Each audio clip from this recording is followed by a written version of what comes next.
Bonjour, bienvenue dans ma bibliothèque.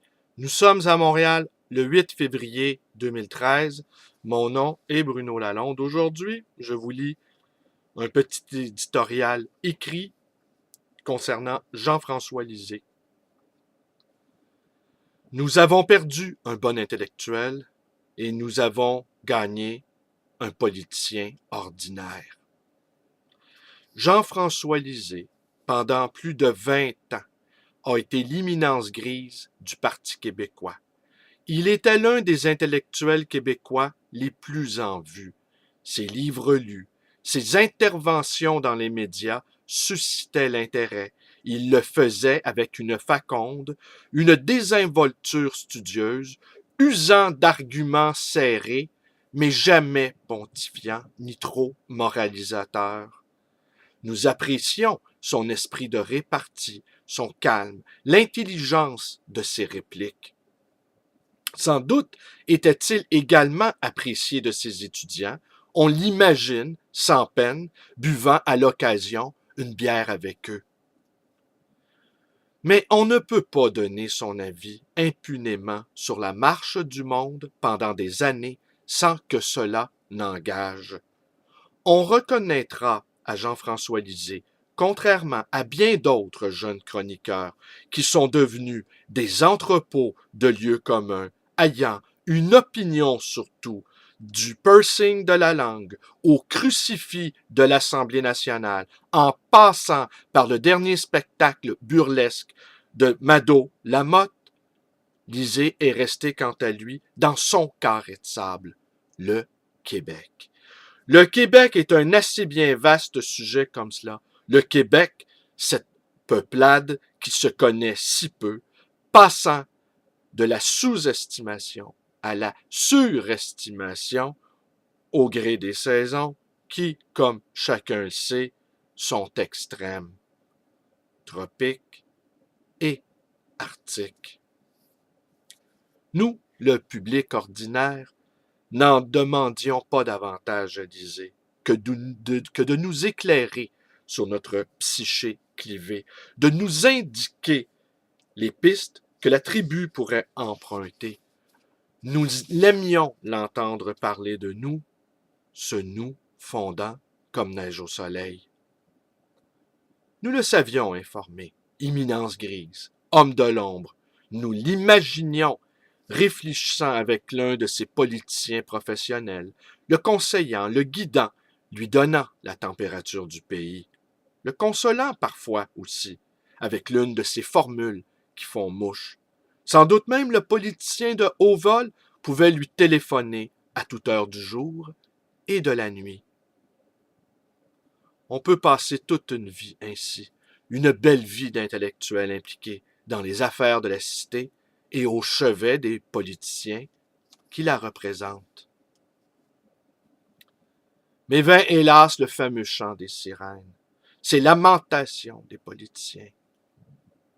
Tu es fameux, Jean-François. Viens avec nous. Descends avec nous dans l'arène. Tu vas être bon.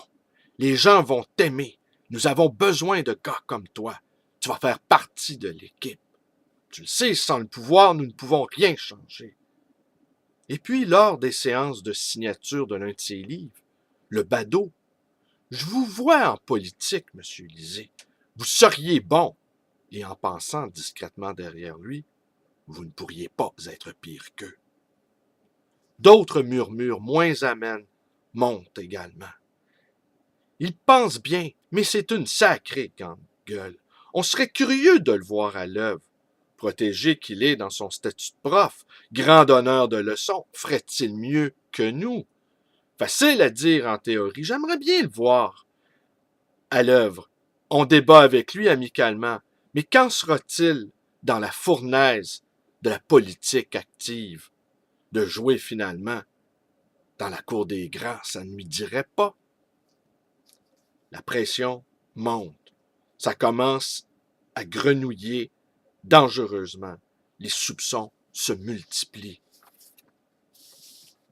C'est une grande gueule, ce type-là. Il ne pense qu'à lui. Le parti est dans le trouble. Pauline Marois, le monde l'aime pas trop. Elle pogne pas. Il faudrait que Jean-François commence à s'impliquer sérieusement. Faudrait qu'il commence à se salir les mains pour de vrai. Le Parti québécois, ce n'est pas un mouvement, comme ils disent, comme Québec solidaire, qui restera un parti de pression et où ses membres resteront de vertueux donneurs de leçons à vie. Non, le Parti québécois est un parti institutionnel et pragmatique, et le pouvoir est à portée de la main. Tu dois être avec nous. La pression monte encore, des bruits courent. Ouais, Lisée serait un lâche. Lisée n'aurait pas du tout envie de voir sa belle image d'intellectuel entachée. Au fond, Lisée s'aimerait trop. Lisée serait trop épris de lui-même pour se soumettre à l'épreuve du feu. Pas prêt d'endurer des blessures narcissiques pour la cause. Il n'aurait fait que cela toute sa vie, faire son intéressant, donner son avis. Il faut qu'il passe à une autre vitesse. La pression monte d'un cran. Lisée en perd le sommeil.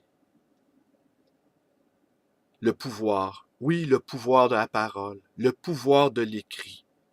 Mais pas ça se vautrer dans la boue, perdre le sens de la nuance, les caricatures, les railleries sur les réseaux sociaux, infomanes qui se gaussent, les anciens étudiants autrefois admiratifs qui maintenant le jugent sans amitié, les collègues d'université ravis enfin de le voir, ce superbe se rouler dans la fange. Tu ne trouves pas qu'il ressemble de plus en plus au maire Tremblay?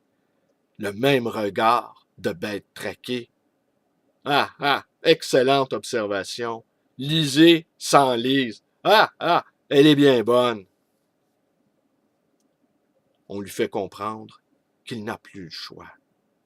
L'heure du jugement a sonné, que s'il n'embarque pas dans le train, son prestige sera atteint, que la cause l'exige, que le temps des leçons est terminé.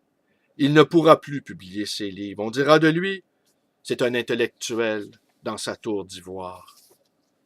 Lisée ne dort plus du tout.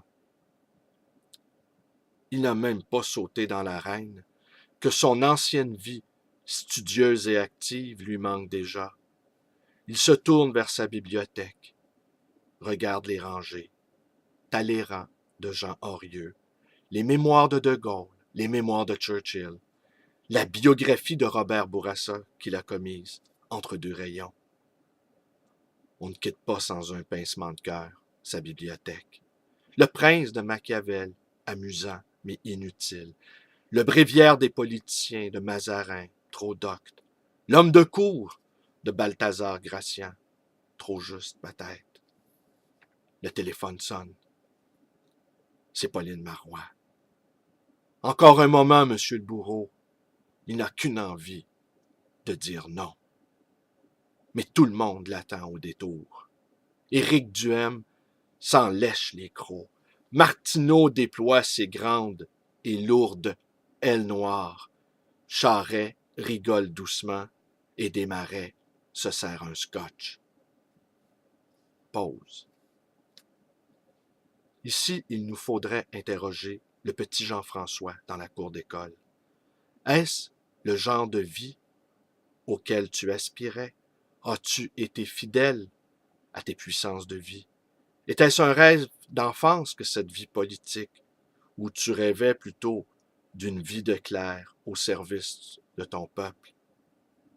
Que ton besoin d'être aimé ne te destinait pas à ces tranchées de boue verbeuse.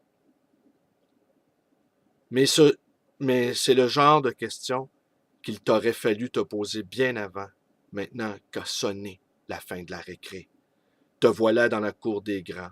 Pauline, cette grande masochiste accomplie, t'invite à te faire taper sur la gueule. Tu as dit oui. Tu n'avais pas le choix. Tu éteins les lumières de ta bibliothèque. Voilà, c'est tout pour aujourd'hui. Je vous remercie d'être avec moi. Si mes vidéos vous plaisent, eh bien, abonnez-vous à ma chaîne. Vous pouvez aller visiter ma page Facebook. Vous pouvez également me rendre visite à cette librairie d'occasion et d'anciens, le livre voyageur dans le quartier universitaire de Côte-des-Neiges. Et vous pouvez également me téléphoner dans le 514-736-0999. Allez, bonne journée à tous.